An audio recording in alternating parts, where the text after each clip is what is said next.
President of ATM mentioned 5 key pillars that they will be leading and using to govern should they win in the municipalities. Talk to me about what these 5 pillars essentially are.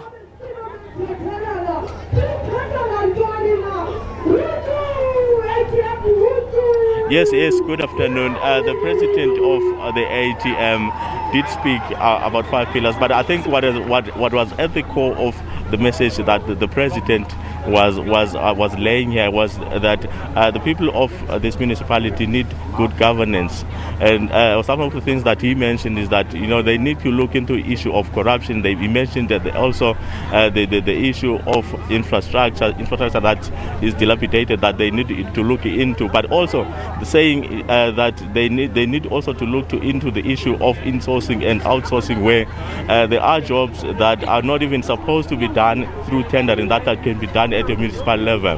But with me, I do have the president himself, who's going to outline exactly what is it that he was saying when he was outlining the issues outside. President, good afternoon and thank you for your time. Thank you. President, what are some of the issues that you think are very important in this manifesto, and do you think maybe your people did take your people into confidence in terms of that? One of the most important things is, number one, there needs to be accountable, corrupt-free municipalities, because you need the government to work, and at a local government, the government is the municipality. So we need to get rid of corruption, and we need to balance tendering as well as insourcing. For capital projects, we need to have tenders. However, for operational maintenance projects, we need to insource so that there is staff in the respective municipalities that is able to provide support. That is the second thing. Now, we also need to make sure that the LED is able to be prioritized so that there is local economic development. Because if there is local economic development, you are going to be able to deal with the issues of a high rate of unemployment. What we are saying practically is that there must be factories opened in each and every locality, each and every district, in the sense that it can't be that our economies is dependent on Joburg, Durban or Cape Town, whereas there is a retail economy in Port St. John's or in OR Tambo that should benefit the people of OR Tambo. It can't be that we're going to depend on importing even the most basic goods, and we are going to import goods that we are using on a daily basis. Whereas there is capacity, there is infrastructure, there is a market for those goods to actually reach the people. And lastly, what we're saying is that we need to make sure that we are able to provide decent housing for the people closer to the places of economic activity. A person can't stay 60, 70 kilometers away from the place whereby he lives in. What we're saying as the ATM is that the hijacked and deserted buildings in the CBDs must be expropriated for public good, so that people are able to live closer to the places of economic activity.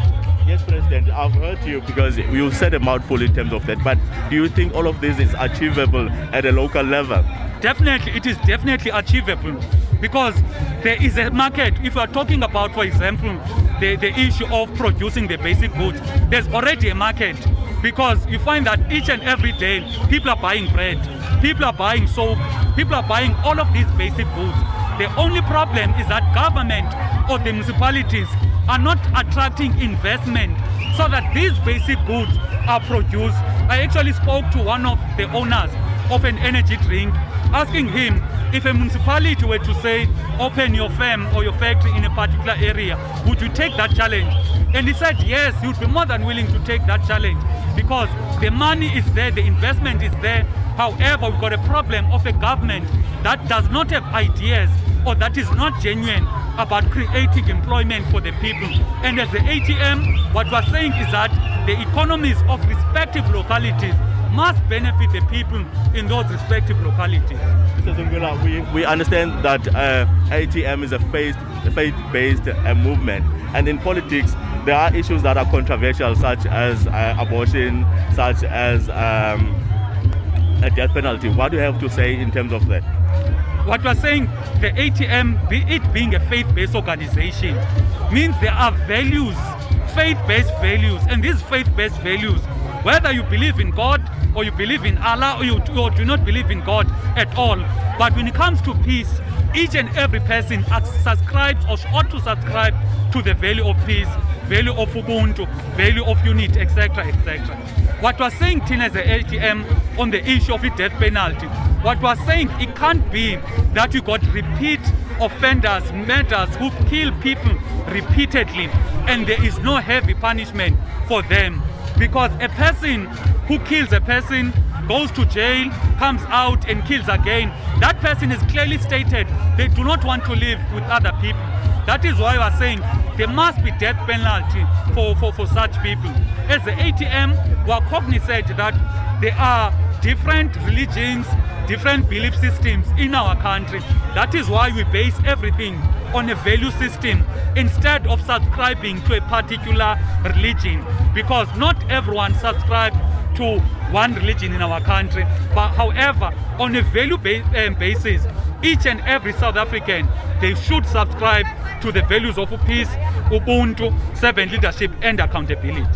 President, last week we met you in East London, and then we saw you getting some support from the APC. And APC is talking to the issue of ward-based budgeting. What do you have to say about that issue? It's something that definitely should be looked at so that the people do get to benefit from those wards. There needs to be development. However, it needs to be balanced to make sure that the interest of the greater municipalities does get to be managed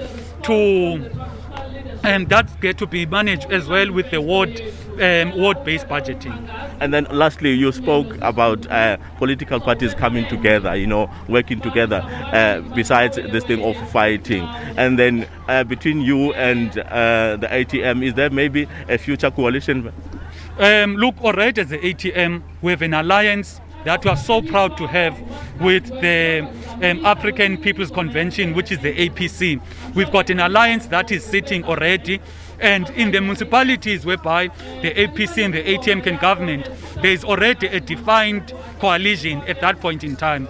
However, for other municipalities, we'll be able to have that type of an engagement only after the elections. Mr. Zugula, thank you very much for your time. Obulelang. All right, that was the president of the ATM, Mr. Zungula, saying everything that he has tabled in his manifesto is something that is doable, and they're going to make sure that even when they are voted into power, these are some of the things that they are going to bring forward as the party. But with me now, I do have Nombulelo, who's a community member, and I want to just ask manifesto namhlanje.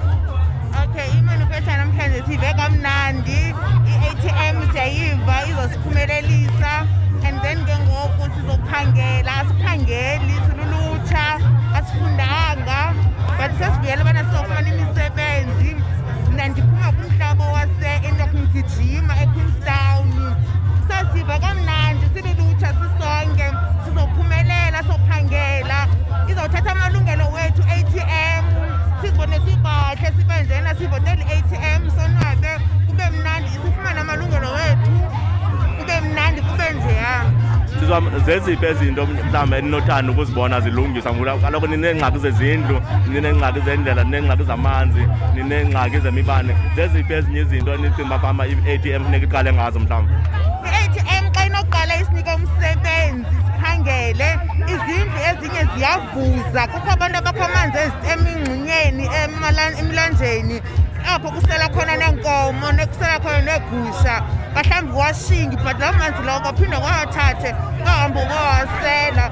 Seke ngoku sinamhlanje i-ATM izosinceda kunjalo kunamhlanje.